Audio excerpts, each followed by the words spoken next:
A battle is brewing between the U.S. territories of Puerto Rico and the Virgin Islands after rum manufacturer Diageo moved from Puerto Rico to St. Croix. Now, Puerto Rican delegate to Congress Pedro Paralisi recently introduced a bill that has the potential to really hurt the Virgin Islands economically. About a year ago, the U.S. Virgin Islands signed a deal with Diageo, the owner of the popular rum brand Captain Morgan, to bring a rum distillery to St. Croix.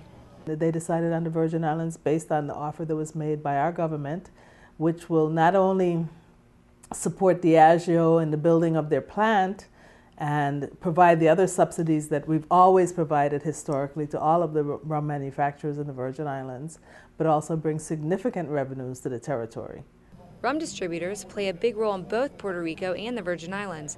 Congress supports the territory's economic development with a tax that's imposed on locally produced rum sold in the states.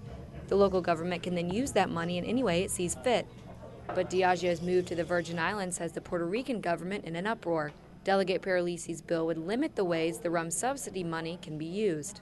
They can object, but they cannot intervene in another territory's business or the way we decide to use our rum subsidies. It can be used for any purpose that our government decides. We don't interfere in what Puerto Rico does, and they should interfere in what we do. Delegate Paralisi's office issued a statement regarding the Virgin Islands' new deal.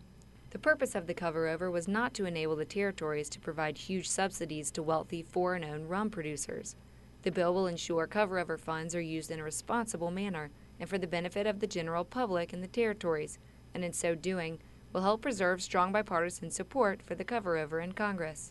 Some critics in Congress disagree with the way the Virgin Islands government is funding a private company with this subsidy money. Some even suggest that the rum tax program should be eliminated completely. Christensen says this is pretty dangerous talk since the territories rely so heavily on this money. Now, leaders of both Puerto Rico and the Virgin Islands met over the weekend to try to iron out some of these differences, but so far they've come to no agreement. In Washington, I'm Alex Thomas.